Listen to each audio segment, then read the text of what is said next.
Ooh. Oh. Ta-da! Hello, thank you for joining me in this coloring demonstration of the Blick Studio Art Markers. This week's demonstration will make use of all the grayscale, matte and gloss, saturation, and rim lighting lessons we covered in the advanced coloring tutorial. Working in the background, I will be creating a grayscale gradient to keep the colors subdued, so that the main characters will stand out more significantly later on.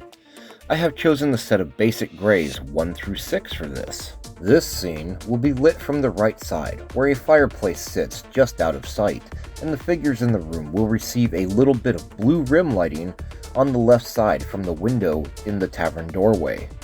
Bearing this in mind, the darkest parts of the background will be near the top of the ceiling and the far wall where the door is located. I also include somewhat darker areas where I think the interior framing of the building would add additional shadows.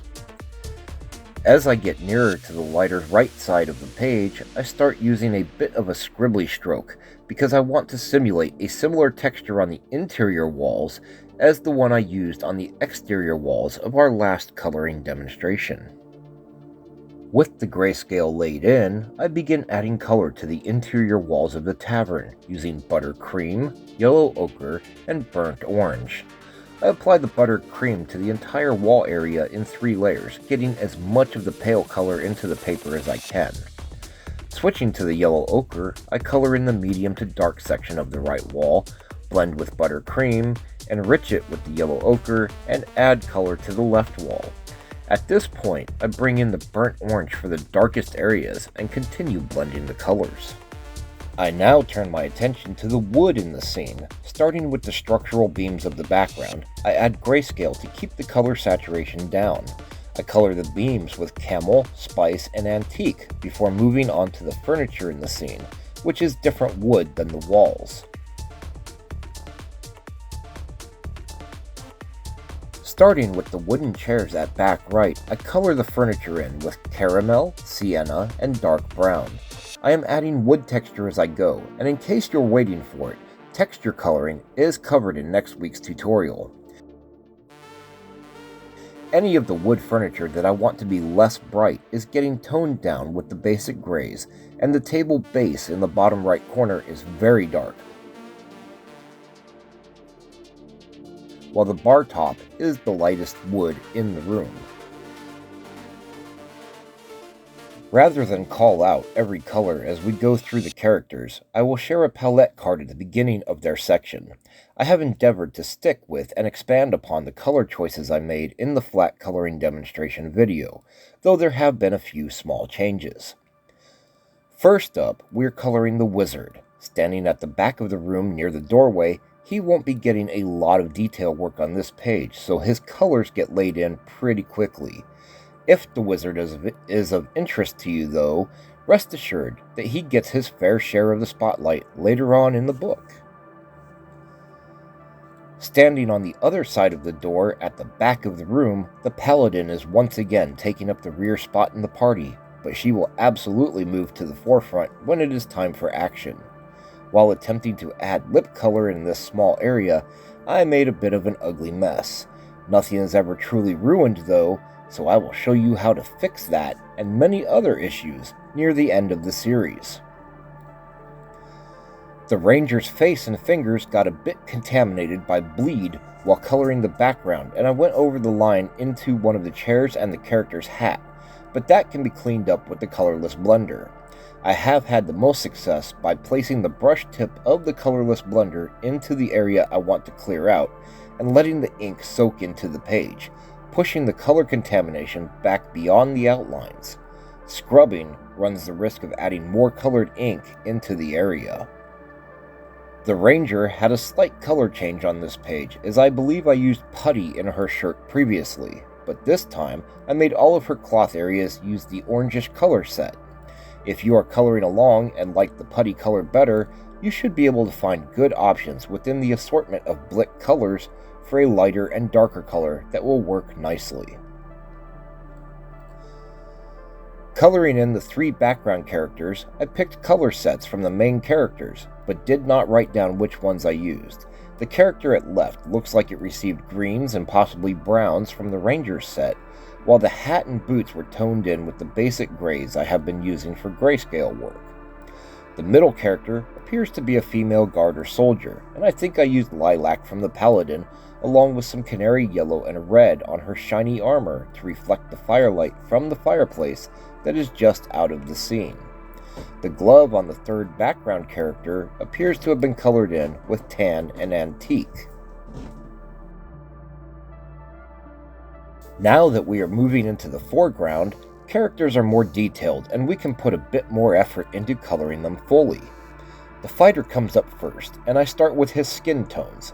He is the closest of the group to the fireplace, so I used light maize along the right side of most of his body and forms to make it appear as though he is lit by the fire.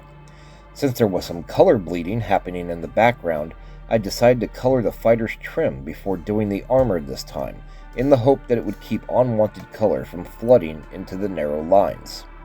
I applied some light maize to the lighter side of his armor to mark areas lit by the fireplace before coloring the armor in with its color set. Notice that I am adding a dark line and leaving a white area along the back edges of his armor and hand. That is where the blue rim lighting will be added, and is intended to give the effect that the blue light from outside is coming through the little window in the tavern door. I felt like the fighter's armor was too similar to his skin tone, so I added poppy red to the darker areas and blended in with the established armor colors, which helps to redden it up, darken the values a bit, and make the light shiny areas a little more intense. Next up is the cleric, and standing closest to the foreground, she has the largest open areas for coloring out of all the characters in this scene. I apply light maize along the edges of her form that are lit by the fire, and leave a blank spot along her left edges for the rim light from the doorway.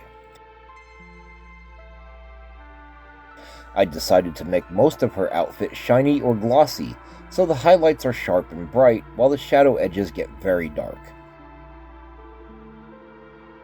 The cloth undergarment includes her sleeves, the belly area, and the cloth running down from the front of her belt. I wanted this cloth to feel like heavy canvas or cotton, so it gets big soft shadows.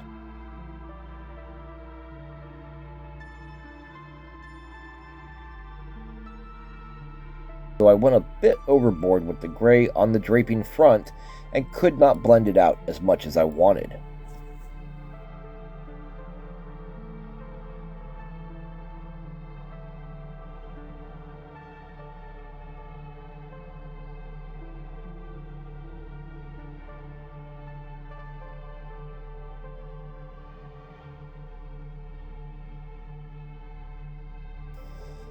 The stone floor gets detailed and colored with cool grays.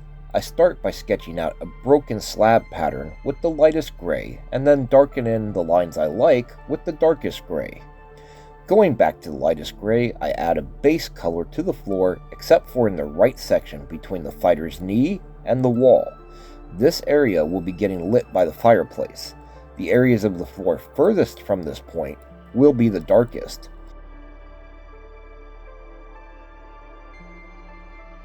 I believe I used light maize and poppy red for the fireplace colors again.